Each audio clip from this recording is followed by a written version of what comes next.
ప్రియమైన దేవుని బిడ్డలారా, ఇదిగో ఈరోజు దేవుని ఆత్మ నన్ను ఇక్కడ తీసుకొచ్చి నిలబెట్టాడు. యేసు ప్రభువుని నమ్ముకున్న తర్వాత నా పేరు బాప్తిసం పొందినాక షాలేము రాజు అనేటువంటి పేరు ప్రభువు నాకు ఇచ్చి పిలిచాడు. అంతకు మునుపు నా పేరు వీరయ్య. మా తల్లిదండ్రులు బ్రహ్మంగారి పూజ చాలా మా తాతల నాటి నుంచి కూడా ఆరాధన చేసేవాళ్ళు. ఆ క్రమంలో మేము కూడా అదే పేర్లతో పిలువబడ్డ. మా నాన్న పేరు బ్రహ్మయ్య, నా పేరు బ్రహ్మంగారి బాల్యంలో పెట్టినటువంటి పేరు వీరప్పయ్య అనేది వీరయ్యగా పెట్టారు. అది మా తాత పేరంట. ఆ తరువాత మా బాల్యకాలం చాలా సజావుగా ఆనందంగా సాగింది. చిలకలూరుపేట నరసరావుపేట 20 కిలోమీటర్ల దూరంలో ఉంటుంది. నరసరావుపేటకి ఒక 15 కిలోమీటర్ల దూరంలో ఉన్న చిన్న పల్లెటూరులో మా నాన్న పుట్టి పెరిగాడు. తర్వాత వివాహం అయిన తర్వాత దాదాపు 40 సంవత్సరాల క్రితం ఆ ఊరు నుంచి చిలకలూరుపేటకు వలస వచ్చాడు ఆయన. ఎక్కడికి? చిలకలూరుపేటకి. 40 ఏళ్ల క్రితం. అంటే అప్పుడు మేము ఒట్లా. నేషనల్ హైవే, పెద్ద రోడ్డు, జాతీయ రహదారి 5 నంబర్ రోడ్డు. ఆ రోడ్డు ప్రక్కన ఉన్నటువంటి స్థలం గవర్నమెంట్ స్థలంలో చాలా ఆక్రమించి ఆ స్థలంలో 2 ఐటాలు పెట్టి ఇల్లు ఒకటి కట్టి, కట్టడమేమో బిల్డింగ్ ప్లాన్తో పక్క గట్టిగా కట్టి పైన మాత్రం పట్టా రాలేదు కాబట్టి పైన రేకులు వేసాం. గవర్నమెంట్ వాళ్ళు పట్టా ఇచ్చిన తర్వాత స్లాబ్ వేద్దాం అన్నట్టుగా తర్వాత మొత్తం మోడిఫై మార్చుకుందాం అనుకుని ఇల్లు గట్టిగా కట్టుకుని దానిపైన రేకులు వేసాం. అందులో మా జీవితం కొనసాగింది. పాల వ్యాపారం, నెయ్యి వ్యాపారం మాది. చాలా మంది కుటుంబం బాగా పచ్చగా ఉంటే చాలా మంది అనుకునే మాట ఏమిటంటే వాళ్ళకేమయ్యా వాళ్ళ సంసారం 3 పువ్వులు 6 కాయలు అంటారు. కానీ మా ఫ్యామిలీ ఎట్టుందంటే 33 పువ్వులు 66 కాయల్లాగా ఉంది. వారానికి చాలా వేల రూపాయల డబ్బులు మా నాన్న సంపాదిస్తా ఉన్నాడు. 4 అక్కాయిల పెళ్లిళ్ళు అయిపోయినాయి. 5 ఆడపిల్లల్లో ఒక అమ్మాయి పుట్టినప్పుడే చనిపోయింది. కొద్ది కాలం ఉండి చనిపోయింది. 4 ఉన్నారు. ఆ 4 పెళ్లిళ్ళు అయిపోయినాయి. ఆఖరిన నేను, నాకు ముందు మా అన్నయ్య. అయితే మేమిద్దరం లైన్లోకి వచ్చిన తర్వాత, మేము లైన్లోకి వచ్చేటప్పుడు 4 అక్కాయిల పెళ్లిళ్ళు అయిపోయింది. అయితే ప్రియులారా, పిల్లలు ఎదిగొచ్చిన తర్వాత తల్లిదండ్రులకు అగచాట్లు తప్పుతాయంటారు పెద్దోళ్ళు. ట్రెండ్ మారింది ఇప్పుడు.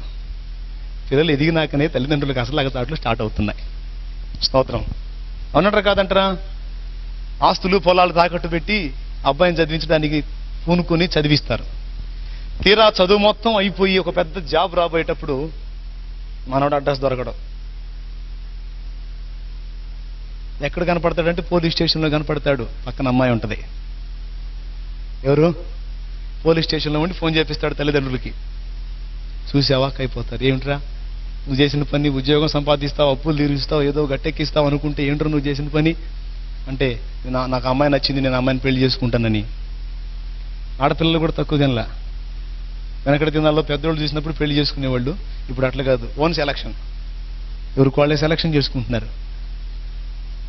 ట్రెండ్ మారిపోయింది. భయంకరంగా తయారైంది పబ్లిక్. స్తోత్రం.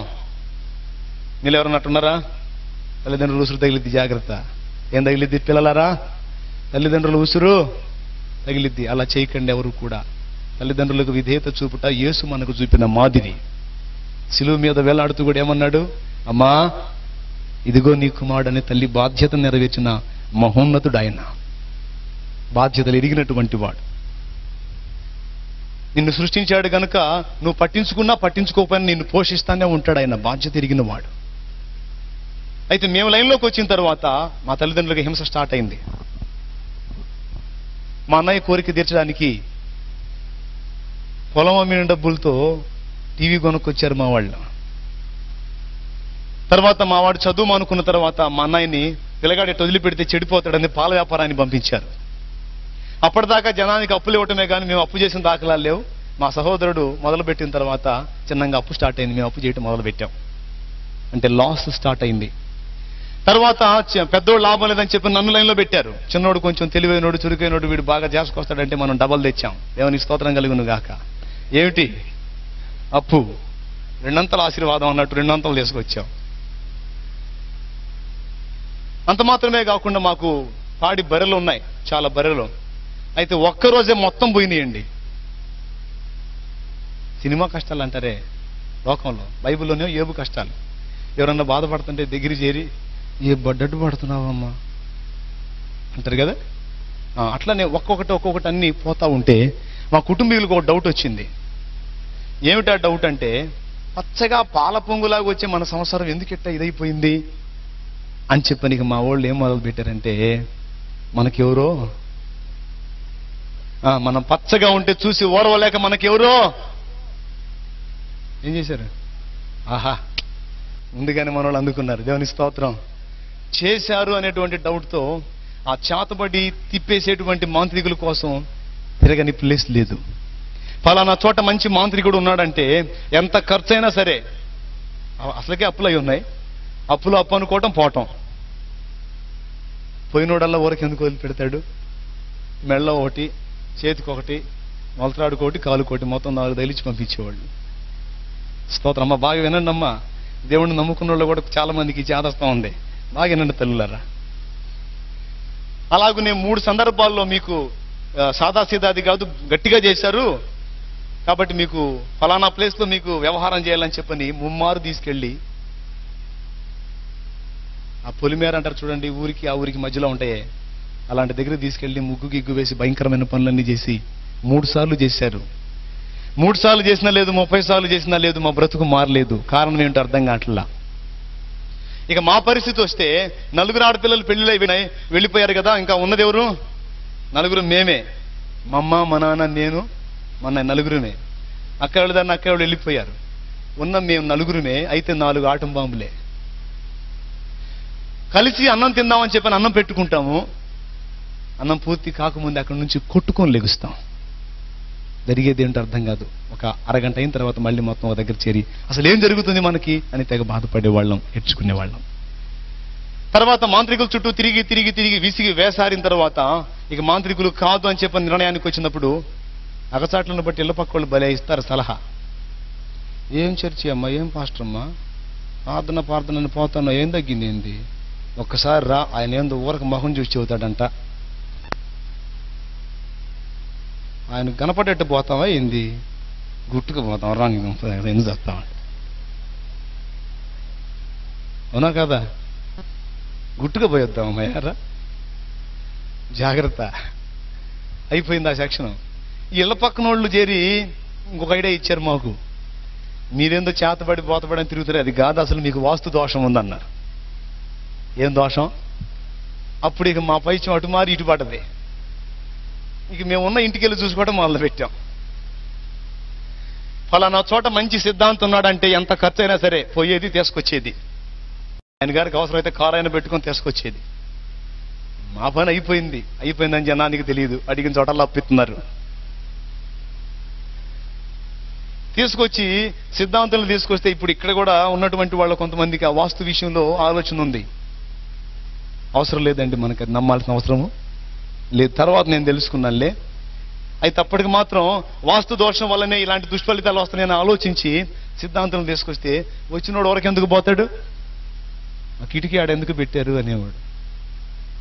ఉండకూడదు అంటే అర్జెంటుగా తీసి అది మూసేసేయండి, ఇటు పక్క పగలగొట్టి ఇటు పక్క పెట్టండి అని. ఇంకేం అటు అటు అటు పగలగొట్టి అది ఓడబీకి అది ప్యాక్ చేసి ఇటు పగలగొట్టి ఇటు పెట్టి. మేము అనుకునేది మరి ఇలాంటి తేడాలు ఇంట్లో పెట్టుకొని బాగుండమంటే ఎట్లా బాగుంటుంది అయ్యా, ఇంకా బాగుంటుందంటే చూసుకోండి, ఇంకా తిరిగి ఉండదు. ఆయన ఫీజు ఆయన తీసుకొని పోయేవాడు, మాది మాత్రం ఎప్పటి కాలు ఇట్టిట్టే. దేవునికి స్తోత్రం కలిగిన గాక. ఒకే ఇంటికి 10 మంది సిద్ధాంతులు మీరు తీసుకొని రండి బాబు, 10 రకాలుగా బగల కొట్టించకపోతే నా పేరు తిప్పి పెడతాం మళ్ళీ. ఎందుకంటే అటు బగల కొట్టించాం మా ఇల్లు, ఆ షేప్ మొత్తం మార్చాం, ఆ ఇంటి షేప్. చిన్న గొడవ వస్తే చాలు మా ఇంట్లో టే పట్టుకుని అటు పక్క బట్టి. ఈశాన్యం కరెక్ట్ గానే ఉంది, వాయువ్యం కరెక్ట్ గానే ఉంది, ఆగ్నేయం కరెక్ట్ గానే ఉంది, నైరుతి కరెక్ట్ గానే ఉంది. మనకి దరిద్రం. గొడవ వస్తే చాలు టేపులు పట్టటమే. హింస మామూలు హింస కాదు, దేవుని స్తోత్రం. చివరికి ఈ వాస్తులతో కూడా విసిగి వేసారిపోయాం ప్రియులారా. ఇక అప్పులు ఇచ్చేవాళ్ళు సర్దుకున్నారు. ఇట్లా సిద్ధాంతులు తెచ్చి తెచ్చి తెచ్చి తెచ్చి మేమే కాదు, మాతో పాటు చిలకలూరుపేటలో చాలా మంది బంగారం లాంటి బిల్డింగులు పగలగొట్టి అటు పగలగొట్టి ఇటు పగలగొట్టి శుభ్రంగా ప్లాట్లు అమ్ముకుని పోయారు. ఏమమ్ముకొని? అయ్యా వాస్తు పిచ్చోళ్ళారా జాగ్రత్త, కంటి బాధకి కాళ్ళ మందేస్తే తగ్గదో మాకు తెలియలే ఆ సంగతి. సమస్య అసలు ఏమిటో, ఆ తొలగిపోయే మార్గం ఏంటో మాకు అర్థం కాలేదు. చింత తెచ్చిన పులుపు జావదని యేసు ప్రభు అంటే పడేది కాదు. ఇలానే మంచాలు ఆరు బయట వేసుకుని దేవుని పాటలు వినపడుతున్నా, మాటలు వినపడుతున్నా, తిట్టుకుంటా దూషించుకుంటా ఉండేవాళ్ళం. మా బ్రదర్ అయితే ఇంకో ఘనకార్యం కూడా చేశాడు. అందుబాటులో చర్చి ఉండి రోజు సాయంత్రం పూట వాక్యమో పాటలు వినపడతా ఉంటే ఇది ఒకటి పెట్టి అటు గోలగోలు చేస్తారని చెప్పని ఒకరోజు ఆ చర్చిలో యాంపిల్ పేరు దొంగతనం చేసి అమ్మొచ్చాడు. ఇప్పుడు పెట్టండ్రా ఏం పెట్టి పెడతారు అని. దేవుని స్తోత్రం. ఇప్పుడు మా అన్నయ్య చేసే పని అదే, చర్చిలో యాంపిల్ పేర్లు సెట్టింగే. చప్పడు కూడా దేవుని భయంపరచండి, రోషం కలిగిన దేవుడు. ఏదైతే కొట్టేశాడో దాని సెక్షన్ ఇప్పుడు ఆయన. నా ప్రియమైన దేవుని బిడ్డలారా, సిద్ధాంతుల చుట్టూ తిరిగి తిరిగి అయిపోయింది, విసిగి వేసారి. ఇక వాళ్ళకి ఇవ్వటానికి డబ్బులు లేక, వాళ్ళని తెప్పించడానికి డబ్బులు లేక ఆ వాస్తు శాస్త్రం పుస్తకం తెచ్చి నేను చదివి నేను కూడా ప్రయోగాలు మొదలుపెట్టా. నేను చదివి చెప్పటం, వాళ్ళది షేపులు మార్చటం. పాపం ఎన్ని తిప్పలు పడినా లేదు జవాబు, అయిపోయింది. ఇక 3వ రౌండ్ ఏం చేశామని తెలుసా? ఈ వేదనలు ఎట్లుంటే మా నాన్న మరో కబురు తీసుకొచ్చాడు. ఫలానా చోట మంచి పనోడు ఉన్నాడంట, మాంత్రికుడు, తర్వాత సిద్ధాంతి కూడా, మనకి ఏ తేడా ఉన్నా చెప్తాడంట, కాదు కొద్దిగా ఫీజు ఎక్కువ అంట. పోతే పోయింది అయ్యా, బాధలు పోవాలి కానీ ఎంత డబ్బులు అయితే ఏవి అని చెప్పి మళ్ళీ ఒక చోట అప్పు చేసి పోయి ఆయన దగ్గరికి పోయి అయ్యగారిని కలవటానికి రోజు పూట పట్టింది మాకు. పిచ్చి జనం చాలా మంది ఉన్నారు అక్కడ. మొత్తానికి ఆయన కలుసుకుని మేము నలుగురు ఆయన ముందు నిలబడితే ఆయన మమ్మల్ని చూసి అసలు ఎట్ట తట్టుకుంటున్నారు మీరు అన్నాడు. ఆ మాట అన్నాడో లేదో ఇక మా మదర్ ఆయన కాళ్ళ మీద పడింది. అయ్యా నువ్వే కాపాడాలి ఆయన అని. ఆయన అంటూ నా దగ్గరికి వచ్చారుగా, తిప్పేస్తా అన్నాడు. ఏంటిది తిప్పేస్తా, ఇంకొండదు అన్నాడు. అప్పుడు ఈ దెబ్బతో మన స్టారు మారిద్ది కాబోలు, ఎక్కడెక్కడ సొమ్మంతా మా ఇంటికి వచ్చేది కాబోలని మేము అనుకున్నాం. వింటున్నారా? సరే మీకు చేశారులే కానీ వాళ్ళ పేరు చెప్పను, చెబితే మీరు కొట్టుకొని చేస్తారు, చెప్పనులే కానీ మీకు మొత్తానికి నేను చేస్తానని కొంత డబ్బు తీసుకుని అందరికీ తలా ఒకటి తగిలిచ్చాడు ఆయన కూడా. తర్వాత మీ ఇంట్లో కూడా నేను వచ్చి సరి చేయాల్సింది కొన్ని ఉన్నాయి, ఒకరోజు నన్ను తీసుకెళ్ళండి వచ్చి సరి చేస్తాను అన్నాడు. ఆయన అన్న మాట ప్రకారం ఒకరోజు తీసుకెళ్ళాం. ఇంట్లో ఏదో మూల వ్యవహారం చేశాడు, అది చేశాడు ఇది చేశాడు, ఆయన దారిని ఆయన పోయాడు. ఇక మీకు బాగుంటుంది చూసుకోండి అన్నాడు. ఎక్కువ డబ్బులు వదిలినీ కదూ, 4 రోజులు ఓపిక పెట్టాం, బాగానే ఉంది అనుకుంటా. తర్వాత మళ్ళీ మొదటికి వచ్చింది వ్యవహారం. మళ్ళీ పోయాం ఆయన దగ్గరికి. అయ్యా తిరిగి తిరిగి విసుగుపుట్టి ఆఖరిగా నీ దగ్గరికి వస్తే మా బ్రతుకు ఏమాత్రం మారలేదు, ఏమిటి మా పరిస్థితి అని చెప్పని దుఃఖపడితే ఆయన అంటాడు, అప్పుడు వినండి, మీకేం మార్పు రాలేదా అన్నాడు. ఏం మార్పు వచ్చింది? ఏం లేదండి, అదే పరిస్థితి మాదంటే. మీకు ఈ 2 కాదు, ఈ 2 స్టడీ చేశాను కానీ మీకు గ్రహదోషం ఉంది అన్నాడు. ఏమిటి గ్రహదోషం ఉంది? ఏ గ్రహం రివర్స్లో ఉంది అర్థం కావట్లేదు, కాబట్టి నవగ్రహ యంత్రం ఇస్తాను 41 రోజు, 7 రకాల దారాలతో ఒత్తి చేసి 5 రకాల నూనెలు కలిపిపోసి అఖండ జ్యోతిలాగా ఆరకుండా వెలిగించండి, మీ ఇంట్లో ఉన్న దరిద్రం మొత్తం పోయి మీరు బాగుపడతారు అన్నాడు. అర్థమైందా? ఎన్ని రకాల దారాలు, ఎన్ని రకాల నూనెలో వేసి చేసేసేయండి, మీకు తిరుగు ఉండదు అన్నాడు. ఈ దెబ్బతో మాకు బాగుపడతామేమో అని చెప్పని ఈ ఎగసాట్లోనే మాకు పెళ్ళిళ్ళు పిల్లలు కూడా. అయితే ఎవరు పూజ చేయాలి ఇప్పుడు? మా కుటుంబం అంతా కూడా. నేను మహాభక్తుణ్ణి. గణేష్ బీడీలు దాగినోడు ఆ బీడీలు దాగి కాగితం పడేస్తే ఆ కాగితాన్ని ఎవరన్నా తొక్కుతారేమో, స్వామిని ఎవరన్నా తొక్కుతారేమో తీసుకెళ్ళి చెట్లల్లో పెట్టి వచ్చేవాడిని నేను. ఆ రేంజ్ పిచ్చి నాది. అర్థమైందా? ఎక్కడన్నా నా కంటికి కనపడదంటే ఏదన్నా బొమ్మ, దాన్ని తీసుకెళ్ళి దాచిపెట్టి వస్తాను ఎవరు తొక్కకుండా. నాకు తెలియదు అందులో జీవము లేనిదని. అయితే ప్రియులారా, ఎవరు చేస్తారు ఈ పూజ అంటే మన చిన్నోడే అని చెప్పిన అందరూ కలిసి నాణ్యతనే వేశారు. రోజుకు 3 సార్లు స్నానం చేయాలి, చాలా నిష్ఠతో నియమంతో చేయాలి. సరే కుటుంబం బాగుపడుద్ది, ఏ తిప్పలైనా పడదాం అని చెప్పి నేను పూనుకున్నాను ఆ పూజ చేయటానికి. ఆయన ఆవాలు ఇచ్చాడు, ఇంటి చుట్టూ జలమని పూజ చేసి ధూపం ఇంటి నిండా కొట్టేవాడిని. ఇక మా పిచ్చి ఏ రేంజ్కి ముదిరిందంటే, మా ఇంటికి ఎవరన్నా వచ్చి వెళ్ళేటప్పుడు వెనక్కి చూశారంటే అదిరిపోతారు. ఎందుకంటే వాళ్ళు కూర్చున్న స్థలంలో కొన్ని జల్లుతుంటాం మేము. అదురు పోయి ఆ ఇంటికి పోతే ఏందో, నేను కూర్చొని లేచి వచ్చిన కాడ జల్లుతున్నారు, కొంప తీసి నాకు చేస్తున్నారేమని వాళ్ళ భయం. జనం కూడా సర్దుకున్నారు ఎవరు రాకుండా. వీళ్ళరా అంత హింసపడ్డాం. చివరికి 41 రోజు నేను పూజ ఫుల్గా, రోజు ధూపం ఫుల్గా ఇంటి నిండా కొట్టి బయటకు వచ్చేవాడిని ఆవాలు తీసుకొని. ఇంటి చుట్టూ జల్లి, మా ఇంటి పక్కన మా చిన్నమోళ్ళ ఇల్లు ఉంది, ఆ ఇంటి మీద కూడా కాసిన జల్లేవాడిని. నా ఫీలింగ్ ఏంటంటే, వాళ్ళ కొంపలో దరిద్రం ఏమన్నా మా ఇంట్లోకి వస్తుందని నా ఫీలింగ్. ఎందుకంటే మేము బాగా లైన్లో ఉన్నప్పుడే వాళ్ళు దరిద్రంగా ఉన్నారు, మేము డౌన్ అయ్యేటప్పటికి వాళ్ళు బాగా లైన్లోకి వస్తూ ఉన్నారు, బాగా పైసా సంపాదిస్తా. అందుకని వీళ్ళ దరిద్రం ఏమన్నా మాకు వచ్చిందా అని కాసిన వాళ్ళ ఇంటి మీద కూడా జల్లేవాడిని. ఎట్టకేళ్లకు చెట్ట చివరికి తొట్ట తొదకు 41 రోజు అయిపోయిన తర్వాత ఇక నైట్ కూర్చొని మీటింగ్ వేసుకుంటున్నారు మా వాళ్ళు. మేము మా అమ్మ అంటది, కొంచెం మార్పు వచ్చింది కదూ, పిల్లలు లైన్లో ఉన్నారు, కొంచెం మనకి అంటే మరి నేను చెప్పలేను మనగాడని లెక్క చేస్తారా మీరు నా మాట? ఆయన మనగాడు, లేకపోతే అంతమంది జనం ఎందుకు పోతారు? నిజంగానే గట్టి పనుడే. అంటే మేము కూడా అమాయకులాగా ఫేస్ పెట్టి, నిజంగా మేము మారాం కాబోలు, ఇక మాకు బాగుంటుంది కాబోలని మేము అనుకున్నాం. ఆ రాత్రి ఆనందంగా తిని హాయిగా విశ్రాంతి తీసుకున్నాం. ఒక ఘట్టంలో ఓ తెల్లవారుజామున మా ఇంటి వెనక గోడకి సౌండ్ వస్తుంది, టక్ టక్ టక్ మని. ఏంది సౌండ్ వస్తుందని చెప్పని ఆ తెల్లవారుజామున లేచి బయటికి పోయి చూస్తే, అది ఒక్లేమంటారు కదండి, క్రేను బకెట్ ఎత్తి పట్టుంది పైకి. ఏంది బాబు అంటే, ఈ ఇల్లు రోడ్లోకి వచ్చింది, రోడ్డు పెంచుతున్నాం, మీరు పీకి కుప్ప పెట్టుకుంటారా, మమ్మల్ని కుప్ప పెట్టమంటారా అన్న. కొంపలో దరిద్రం పోయిద్ది, కొంపలో దరిద్రం పోయిద్ది అని చెప్పని నవగ్రహ పూజ చేస్తే అసలు కొంపే పోతుందిలే పేడ వదిలి. ఇంకా చేతబళ్ళు లేవు, వాస్తులు లేవు, గ్రహాలు లేవు, అస్తులు లేవులే. ఇక బాండని చెప్పింది రేకులేకి మొత్తం ఓడ తీసుకొని కుప్ప పెట్టుకున్నాం అక్కడ. మా చిన్నమ్మ తిట్టడం మొదలు పెట్టింది, మా ఇంటి మీద ఆవాలు జల్లి జల్లి మా ఇల్లు కూడా బీకిస్తున్నాడు ఈ దుర్మార్గుడని. ప్రియమైన దేవుని బిడ్డలారా, మీరు నవ్వుతున్నారు కానీ ఆ తర్వాత మా బ్రతుకు దుర్భరంగా మారిందండి. నిలవరమైన నివాసం లేదు, ఇంటికి అద్దెగట్టుకోలేని దౌర్భాగ్య స్థితికి దిగజారాం. ఇల్లు కూడా పోయింది అన్న సంగతి తెలిసిన తర్వాత అప్పులోళ్ళు అందరూ ముక్కుమ్మడిగా దాడి చేశారు. ఒకళ్ళు వచ్చి టీవీ తీసుకొని పోయారు, ఒకళ్ళు వచ్చి బూతులాడి రకరకాల మాటలు మాట్లాడి తృణీకరించి ఎన్ని రకాలుగానో వేధిస్తే, చిలకలూరుపేటలో మనుగడ కష్టమై నరసరావుపేటకి వెళ్ళి అక్కడ బ్రతుకు తెరువు ప్రారంభించాం. దినమంతా అందరం కష్టపడి డబ్బు సంపాదించిన చేసిన అప్పులకు వడ్డీలకు చాలని పరిస్థితి వచ్చింది. చాలా ఘోరంగా మారిపోయింది.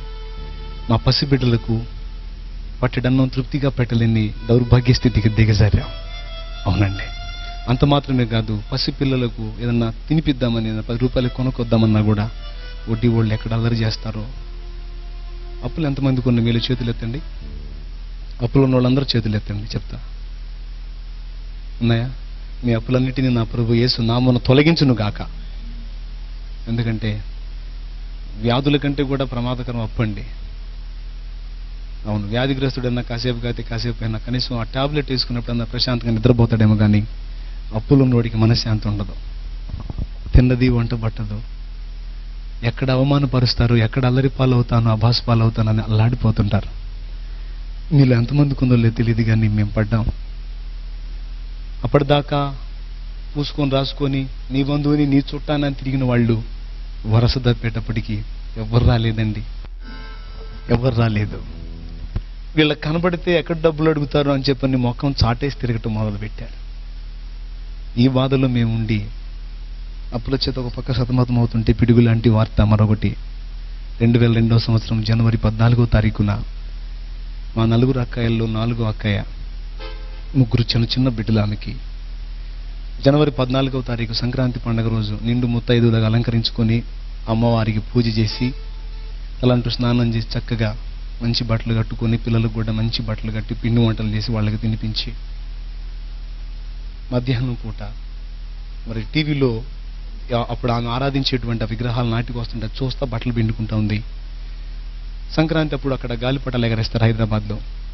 ఆ గాలిపటాలు పిల్లలు ఎగరేస్తా 2వ స్టేర్లో వాళ్ళు అద్దెకుంటున్నారు. అక్కడుండి గాలిపటాలు ఎగరేస్తూ ఉంటే వాళ్ళ ఇంటి ఎదురు పెద్ద చెట్టు 2 స్టేర్లకు వచ్చి ఉంది, పెద్ద చెట్టు.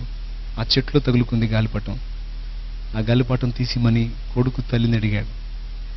ఆ బట్టలు పిండేటువంటిది ఆ బట్టలు అక్కడ పెట్టి వచ్చి ఇనప సోవు తీసుకొని అక్కడ తగులుకున్న గాలిపటాన్ని తీయటానికి ప్రయత్నం చేసింది. ఆ అమ్మాయి చూసుకోలేదు. ఆ చెట్లోంచి ట్రాన్స్ఫారం నుంచి రైల్వే స్టేషన్కి వెళ్ళేటువంటి కరెంటు తీగలు పెద్దవి 3 ఫేస్ వైర్లు ఉన్నాయి. అమ్మాయి చూసుకోవాలా. 1, 2, 3 అంతే. ఆ తీయటానికి ప్రయత్నం చేసింది. టక్కుమని పట్టేసుకుంది ఆ కరెంటు. 5 అంకెలు లెక్క పెట్టేటప్పటికి ఆ కరెంటు పట్టుకోగానే తన బిడ్డలు చిన్న చిన్న బిడ్డలు కదా వచ్చి పట్టుకుంటారేమని అర్థమైందేమో. ఆ పిల్లలకి వెళ్ళి చెయ్యూపింది దగ్గరికి రావద్దని. 5 అంకెలు చదివేటప్పుడు కింద పడింది. ప్రాణం పోయేటప్పుడు ఆ 3 బిడ్డలకి ఒక్కసారి అటు చూసుకుని అమ్మాయి చనిపోయింది. ఆ ఘోరమైనటువంటి పరిస్థితి, పిల్లలు పసిబిడ్డలు కదా, ఆ మరణం మమ్మల్ని ఇంకా కలచివేసింది. మా పసిబిడ్డలకే పట్టడన్నం తృప్తిగా పెట్టలేని పరిస్థితుల్లో మేము ఉంటే ఆ అమ్మాయి మరణం మరొక సమస్యగా మాకు మారింది. ఆ అమ్మాయి చనిపోయిన కొద్ది రోజులకి ఆ అమ్మాయి భర్త కూడా చనిపోయాడు లారీ యాక్సిడెంట్లో. ఆ 3 పిల్లలు అనాథలయ్యారు. వారి బాధ్యత భారం మేమే చూడాల్సి వచ్చింది. ఈ అప్పుల బాధ ఒక పక్కన, కుటుంబ పోషణ ఒక పక్కన సతమతమయ్యే పరిస్థితుల్లో ఒక దినముందు మేమందరం కూర్చొని ఒక ఆలోచన చేసుకున్నాం. మీరు నమ్మండి నమ్మకపోండి, నిజం. అందరం కలిసి ఆత్మహత్య చేసుకుందాం అనుకున్నాం. మా పసిబిడ్డలతో సహా మనం పోయి బిడ్డలు ఉండకూడదు, వారికి కూడా విషం తినిపించి చంపేద్దాం, మనం కూడా చచ్చిపోదామని నిర్ణయించుకున్నాం. కానీ ఆ టైంలో మా నాన్న అడ్డగించాడు. కష్టాలు కలకాలం ఉండమంటారు, దేవుడు అనేవాడు ఒకడు ఉన్నాడు, ఏదో ఒకనాడు తప్పకుండా మనకు దారి చూపిస్తాడు, తొందరపడకండి, ఒక్క మెట్టు ఆగుదాం అని చెప్పని మా నాన్న ఆటంకపరిచాడు. అప్పుడు ఆలోచన వాళ్ళు వాయిదా వేసుకున్నారు, కానీ నేను మాత్రం వాయిదా వేసుకోలేదండి. నీచం కంటే మాత్రం మేలు. కాబట్టి అప్పులలో చేసినటువంటి అప్పులు తీర్చగలిగే స్తోమత మన దగ్గర లేదు. అంత డబ్బు ఏం చేసి మనం తీసుకొని రాలేము. కాబట్టి వాళ్ళు వచ్చి బజారుకు లాకముందే చచ్చిపోతే బాగుండు. ఎలా చచ్చిపోవాలి? ఒక రాత్రి పండుకొని ఆలోచించుకుంటున్నాను. మధ్యరాత్రి 12:30, 1 గంట అయింది. నా భార్య బిడ్డలు ఆదమర్చి నిద్రపోతా ఉన్నారు అమాయకంగా. నా తల్లిదండ్రులు ఒక పక్కన నిద్రపోతా ఉన్నారు. వాళ్ళందరి వైపు చూసి నేను కూర్చొని నేర్చుకుంటున్నాను. నేను చచ్చిపోవాలి, ఎట్ట చచ్చిపోవాలి, ఏ విధంగా చచ్చిపోతే ప్రాణం వెళ్ళిపోయిద్ది. ఇంకొకటి ఆలోచించుకుంటున్నానండి, నేను చచ్చిపోయేది ఊరకు కాకూడదు. నా మరణం వెనకన్నా నా కుటుంబానికి డబ్బు వచ్చే విధంగా చావాలి. నేను ఎలా చస్తే డబ్బులు వస్తాయి అని ఆ రాత్రి పండుకుని ఆలోచించుకుని నేర్చుకుంటా ఉన్నాను. ఒకవేళ నేను చనిపోతే నా భార్య పిల్లల పరిస్థితి ఏంటి? నా తల్లిదండ్రులు ఎంత దుఃఖపడతారు? అక్క చనిపోయింది, మరి నేను కూడా ఇలాగైపోతే నా తల్లిదండ్రులు ఏమనుకుంటారని, వాళ్ళు ఎలా ఫీల్ అవుతారో ముందుగానే మొత్తం ఊహించుకొని ఏడ్చుకుంటా ఉన్నాను. అప్పుడు ఆరాధించేటువంటి దేవుళ్ళ మీద కోపం వచ్చిందంటే అప్పుడు వెతికాను. ఎంతమందికి పూజలు చేశాను, ఎన్ని రకాల భక్తి క్రమాలు ఆచరించాను, ఎన్ని నియమనిష్టలతో మొక్కుబడులు చేశాను. ఇవన్నీ ఏమైపోయినాయి? ఇంతమంది దేవతలు దేవుళ్ళలో ఒక్కరన్నా సాయపడరేమిటి? నా కుటుంబం గట్టెక్కే మార్గమే లేదా? అసలు ఎందుకు మా పరిస్థితి ఇలా దిగజారిపోయింది? ఎందుకు మా జీవితం ఇలా అయిపోయిందని చెప్పని ఏడుస్తూ నేను చేసుకునేటువంటి ఆ నిర్ణయం ఘోరంగా ఉంది. రాత్రి పూర్తిగా డిక్లేర్ చేసుకున్నాను చావాలని. నాకు తెలీదు ఆ రాత్రే నా మంచి సమరయుడు నన్ను దర్శించడానికి వస్తున్నాడని. హల్లెలూయా! నా బంగారు తండ్రి నా కోసం ఆ రాత్రి వస్తున్నాడన్న సంగతి నాకు తెలియదు. నా ఇంట్లోకి అడుగు పెడుతున్నాడన్న సంగతి. ఎస్, ఆ రాత్రి దర్శించాడు. నేను ఆరాధించినటువంటి దేవతలను, దేవుళ్ళన్నిటిని జ్ఞాపకం చేసుకుని ఒక దేవతన్నా సహాయపడలేదు, ఒక దేవుడన్నా సహాయపడలేదని చాలా దుఃఖపడుతూ ఉన్నాను. పిల్లరా, గిడ్డం బాగా పెంచుకొని జుట్టు పెంచుకొని ఉన్నాను. తిరుపతి వస్తానని అప్పటికి 5 సార్లు మాల వేసుకున్నాను. 3 సంవత్సరాలు వేసుకునే మాల ఒకే సంవత్సరం వేసుకుంటాను. దేవుడా, నా కుటుంబాన్ని గట్టెక్కించమని మొక్కుబడి చేశాను. నా చిన్న బిడ్డలకు పిలకలు దేనికో తెలుసా? తిరుపతికి తీసుకెళ్లి వాళ్ళకు కూడా ఇస్తానని. అంతేకాదు చాలా ఉన్నాయి మొక్కుబళ్ళు. అవన్నీ అక్కడ పెట్టి మొత్తం గుర్తు చేసుకుని ఏడుస్తూ ఉన్నాను. ఆదమర్చి నిద్రపోయాను. తెల్లవారుజాము 4 అది శుక్రవార దినం నా ప్రభు నన్ను దర్శించాడు. ఒక స్వప్నం ద్వారా ఆయన నాతో మాట్లాడి నన్ను దర్శించాడు. నేను మెలకువగలిగి లేచి కూర్చుని ఇలాంటి అద్భుత కార్యాన్ని చేయగలిగేది ఎవరు? ఒక అద్భుత కార్యాన్ని నా కళ్ళకు చూపించాడు. అది వివరించడానికి టైం లేదు, అది నా కళ్ళకు చూపించాడు. ఇలాంటి కార్యం చేయగలిగే వాళ్ళు ఎవరు? ఒకవేళ వెంకటేశ్వర స్వామి చేస్తాడేమో. కాదు, బ్రహ్మంగారి పూజ చేస్తున్నాను కదా. అవునండి, ద్వాదశాక్షరి మహామంత్రం అని ఒక పెద్ద మంత్రం ఉంది. 12,008 సార్లు అక్షరం తప్పుపోకుండా, అంకె తప్పుపోకుండా జపిస్తే స్వామి ప్రత్యక్షం అవుతాడంటే రుద్రాక్ష దండాలు ఇచ్చుకొని మెళ్ళ వేసుకుని, విభూతి రేఖలు ఒంటి నిండా పెట్టుకుని, పద్మాసనం వేసుకొని కూర్చొని ఉపవాసం ఉండి, నోటితో అంకెలు తేడా వస్తాయేమో అని చెప్పి రామకోటిలాగా రాసుకుంటా చదవటం, రాయటం. ఆ మంత్రం ఇప్పటికి కూడా గుర్తుంది నాకు. అస్యా శ్రీ వీరబ్రహ్మేంద్ర స్తోత్రస్య మహామంత్రస్య సిద్ధియోగీశ్వర ఋషిభక్తి చంద్ర పరాం జ్యోతి స్వరూపిణి ఓం దేవత వీం కలకం యమధర్మార్థ కామ మోక్ష పరపురుషార్థ చతురార్థ. అలా పెద్దది 12,008 సార్లు జపిస్తే స్వామి కనపడతాడంటే జపించడమే కాదు, రాయటం కూడా మొదలు పెట్టాను. ఒకవేళ ఇది రాస్తున్నాను కదా, బ్రహ్మంగారు కనపడ్డాడేమో అనుకున్నాను. ఈ స్వామి ఆ స్వామి, ఈ స్వామి ఆ స్వామి అంటుంటే నా చెవుల్లో ఒక ధ్వని మారుమోగుతుంది. ఇలాంటి కార్యములు చేయగలిగిన వాడు నజరేయుడగు యేసు ఒక్కడే. Praise the Lord. ఈ ఘడియలో నిన్ను కాపాడగలిగిన వాడు నజరేయుడగు యేసు ఒక్కడే. చెప్పని నా చెవుల్లో ధ్వని మారుమోగుతా ఉంది. ఒక బలమైనటువంటి ప్రేరేపణ నన్ను గుచ్చుతుంది. నేనేంటి అక్కడికి పోవటం ఏంటి అని ఒక పక్కన నా అహం నన్ను అడ్డగిస్తుంది. ఎట్టకేలకు ఒక అభిప్రాయానికి వచ్చాను. ఇన్ని దేవతలు, ఇన్ని దేవుళ్ళు, ఇన్ని సిద్ధాంతులు, ఇన్ని వేదాంతులు, ఇన్ని మాంత్రికులు తిరిగి అసలు ఒక్కసారన్నా నేను చర్చికి ఎందుకు వెళ్ళలేకపోయాను? మొత్తానికి ఏదో నాకు అడ్డుపడతా ఉందని గ్రహించి అప్పుడే తీర్మానం చేసుకున్నాను, ఇక నుంచి నేను చర్చికి వెళ్ళాలని. నా తల్లికి చెప్పాను, నేను చర్చికి వెళ్తానంటే అదేందయ్యా స్వాములకు మొక్కులు మొక్కున్నావు, అదేంటి అటు వెళ్ళకూడదు అని చెప్పని అంటదేమో అనుకున్నాను. ఒక మాట ఎందుకయ్యా అని అన్న ఆమె వెంటనే సరే పోయా, ఆయనన్నా సహాయపడతాడేమో అంది. ఆ మాటతో మొట్టమొదటిసారి చర్చికి వెళ్ళాను. చర్చికి వెళ్ళేటప్పుడు ఆ స్త్రీలను అడిగానమ్మా, మంత్రాలంటే చదవటం వచ్చు, ప్రార్థన అంటే రాదమ్మా, ఎట్ట చేయాలో అని అడిగితే, ప్రార్థన అంటే మంత్రాలు కాదు బాబు, ప్రార్థన అంటే నీ గుండెలోని వేదన ప్రభువుకి విన్నవించుకో, నీ బాధను బట్టి కన్నీళ్లతో చెప్పు. ఆయన కరుణామయుడు, ఆయన నీతో మాట్లాడతాడు, నీకు సహాయపడతాడని వాళ్ళు చెప్తే, దేవుడు మాట్లాడతాడా, యేసు ప్రభు మాట్లాడతాడంటే ఖచ్చితంగా మాట్లాడతాడు. అట్లయితే ఆయనగా నాతో మాట్లాడితే నా బ్రతుకును ఆయనకు అంకితం చేసుకుంటాను అనుకున్నాను. మొట్టమొదటిసారి చర్చిలోకి వెళ్ళాను. వెళ్ళారా, దేవుడు మాట్లాడతాడా? బైబిల్లో దాదాపు 11 రకాలుగా దేవుడు మాట్లాడాడు. ఇప్పుడు సమయం లేదు, ప్రభుత్వమైతే తర్వాత చెప్తాను. ఆ రోజు నేను దేవాలయంలోకి అడుగుపెట్టిన తర్వాత నాకు తెలియకుండానే భయంకరమైన దుఃఖం నన్ను ఆవరించింది. కుప్పలా కూలిపోయి పెద్దగా ఏడ్చాను. చర్చిలో ఒకటి మాత్రం నాకు బాగా నచ్చింది, మనసారా ఏడవటానికి భలే అవకాశం దొరికింది. ఎందుకంటే అక్కడ ఆల్రెడీ ఉన్నోళ్ళు ఏడుస్తా ప్రార్థన చేస్తున్నాను. ఆ ఏడుపులో నా ఏడుపు కూడా కలిపేశాను, పెద్దగా ఏడ్చాను. ఎంత ఏడ్చానో నాకు తెలియదు. యేసు ప్రభువా, నిన్ను ఘోరంగా తిట్టి అనరాని మాటలన్న దౌర్భాగ్యుణ్ణి, చావాలనుకుంటున్నాను, గతి లేక నిన్ను ఆశ్రయించాను. నువ్వు నాకు సహాయపడతావా? నువ్వు మాట్లాడతావంట, నువ్వు ఎటు నుంచి మాట్లాడతావు, ఎలా మాట్లాడతావు, నాతో మాట్లాడతావా? ఏడుపు తప్పితే నా బ్రతుకులో ఏమీ లేదయ్యా. యేసు ప్రభువా, నాతో మాట్లాడతావా? నా మాటలు నీకు అర్థమవుతున్నాయా? ఆ ప్రార్థనలు ఎట్ట చేయాలో నా చేత కాదు, మరి నేను చేసేది నీకు అర్థమవుతుందా? నా పరిస్థితి ఏమిటని నేను అడిగినప్పుడు కొద్ది తడవు తర్వాత అటు చూడు అనేటువంటి ప్రేరణ బలంగా వస్తాం. ఆ గోడ తట్టు తిరిగినప్పుడు నేను ఏ ప్రశ్న అయితే ఆయన అడిగానో దానికి జవాబుగా ఆ గోడ మీద దేవుడు నాకు కనపరిచాడండి. చర్చిలో ఇటుపక్క ఉన్నటువంటి ఆ 2 వచనాలతో పాటు 3వ వచనం కూడా నాకు చూపించాడు. 2 రాజుల గ్రంథము 20వ అధ్యాయం 5వ వచనం, నీవు కన్నీళ్లు విడుచుట నేను చూచి తిని, నీ ప్రార్థన నేను అంగీకరించున్నాను, నేను నిన్ను బాగు చేసేదను. ఈ మాట ఆయన మాట్లాడాడు. ఆ మాటలు నా కంటపట్టడంతో నా శరీరం పులకించిపోయింది. మరొకసారి ఇచ్చాను. ఫస్ట్ టైం బైబిల్ పట్టుకొని ఓపెన్ చేశాను, ఈ మాట ఎక్కడుందో చూద్దామని. అప్పటి నుంచి ఇక బైబిల్ చదవటం మొదలు పెట్టాను. అప్పుడు మాట్లాడిన తర్వాత బైబిల్ చదవటం మొదలు పెట్టాను. ఒక్కొక్క వచనం నా చెంప పగలగొట్టినట్టు అనిపించింది.